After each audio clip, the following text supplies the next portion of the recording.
మీరే చెబుతున్నారు కదా రేపు సాయంత్రానికి వస్తుందని. మీడియా కన్నా మాకేం తెలుస్తుంది? మా పేరు ఉందో లేదో కూడా మీరే చెబుతున్నారు.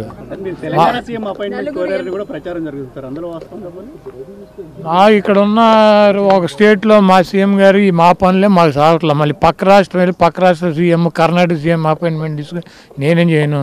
సార్, రేవంత్ రెడ్డి తాను ముఖ్యమంత్రి అయిన తర్వాత జగన్ ఫోన్ చేయలేదు అని చెప్పి మాట్లాడారు. ఫోన్ చేసి విషెస్ చేయలేదు.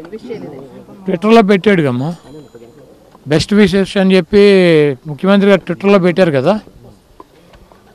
పర్సనల్ కాల్ చేయలేదు, కర్టసీ కోసం కూడా కాల్ అంటే మా ఓటమి జగన్ ఎంత చేయాలో అంతా చేశారు, అవన్నీ కూడా నాకు తెలుసు అని కూడా అన్నాడు. అంటే రేవంత్ రెడ్డి గారు మేము కాంగ్రెస్ పార్టీనే ఆయన గెలిపిస్తాక మేము అక్కడ కూర్చొని పనిచేయటానికి కాదు, కాంగ్రెస్ పార్టీని గెలిపిస్తాకి మేము అది జగన్మోహన్ రెడ్డి గారు మేము కాంగ్రెస్ పార్టీనా? మేము తెలంగాణలో ఏ పార్టీకి మద్దతు తెలపలేదు. మేము అక్కడ ఉన్నటువంటి పార్టీని కూడా తీసేసి వచ్చి ఇక్కడ మేము ఆంధ్రప్రదేశ్ వరకు పరిమితం అయ్యాం. అక్కడ ఎవరు గెలుస్తారు ఎవడు ఓడిపోతాడు అన్నది మాకు సంబంధం లేని విషయం. మాకు జగన్మోహన్ రెడ్డి గారు ఓ ఎగబడిపోవటం ఉండదు, దూరంగా వెళ్ళిపోవటం ఉండదు. ఆయన లిమిట్స్లో ఉంటాడు. ట్విట్టర్లో పెట్టాడు ఆయనకి అభినందనలు అని చెప్పి ఆయన ఫోన్ చేసి అభినందించలేదు. ఆయనకంటే కేసీఆర్ గారు తొంటిరిగింది కాబట్టి ఆయన పరామర్శించాడు. ఈయనకి తొంటేం విరగలేదు కదా, ఈ నెల పరామర్శించారు అవటానికి. రాజశేఖర రెడ్డికి సంబంధించి రాజశేఖర రెడ్డి మరణానికి సంబంధించి కొన్ని కీలక వ్యాఖ్యలు చేశారు. 2009లో కొంతమంది టీడీపీ అదేవిధంగా టీఆర్ఎస్ ఎమ్మెల్యేని లాక్కునే ప్రయత్నం చేశారు, అందుకే ప్రకృతి బ్యాలెన్స్ చేసిందన్నట్టు వ్యాఖ్యానించారు రేవంత్ రెడ్డి. రేవంత్ రెడ్డి గురించి ఇక్కడ ఆంధ్రప్రదేశ్లో డిస్కషన్ చేయటం, ఇక్కడ పెద్ద పట్టించుకోవటం అంత అవసరం లేదు. ఒకవేళ నాకు లేకపోతే మాకు ఎవరికైనా అపాయింట్మెంట్ కావాలంటే డైరెక్ట్గా ఢిల్లీ వెళ్తే సోనియా గాంధీ, రాహుల్ గాంధీ, ప్రియాంక గాంధీ అపాయింట్మెంట్లు దొరుకుతాయి. అక్కడి నుంచి ఒక ఫోన్ చేయించుకుంటే ఇక్కడ రేవంత్ రెడ్డి చేస్తాడు.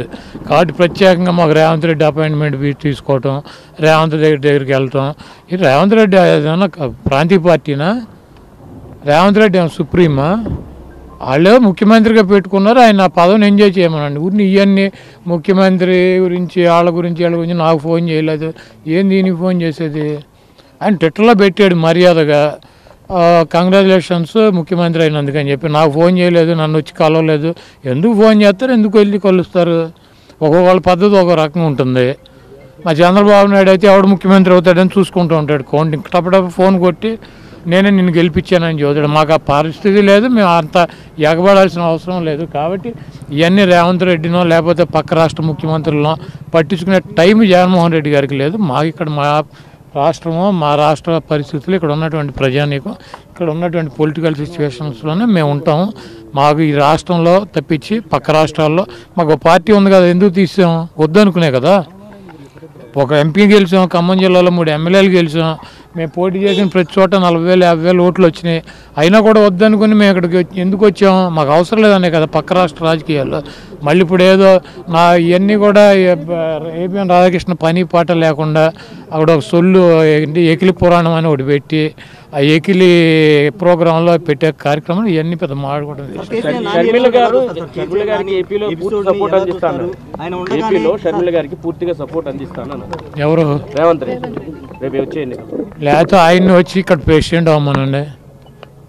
రేవంత్ రెడ్డి సపోర్ట్ అందిస్తాం కాదు. లేదా అక్కడికి ముఖ్యమంత్రి పదవి రిజైన్ చేసి ఇక్కడికి వచ్చి Andhra Pradesh working press Congress party president అవ్వమనండి. ఇప్పుడు వాళ్ళ పార్టీకి వాళ్ళు అందించుకోక ఎవడికి అందిస్తాడు? ఆయన చంద్రబాబు నాయుడిని గెలిపించాలంటే షర్మిల గారికి అందించాల్సిందే కదా, తప్పదు కదా.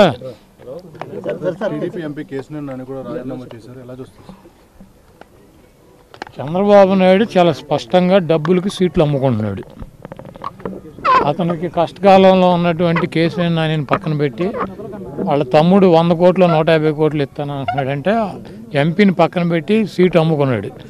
అతను మా గుడివాడ క్యాండిడేట్, ఇద్దరు పార్ట్నర్స్, ఇద్దరు చెరువు 100 ఖర్చు పెడతా ఉన్నారు. ఆ సీట్లు 2 అమ్మేశాడు. చంద్రబాబు నాయుడు డబ్బులకి రాజ్యసభ సభ్యులు అమ్ముకున్నాడు, ఎమ్మెల్సీలు అమ్ముకున్నాడు, ఎమ్మెల్యే టికెట్లు అమ్ముకుంటాడు.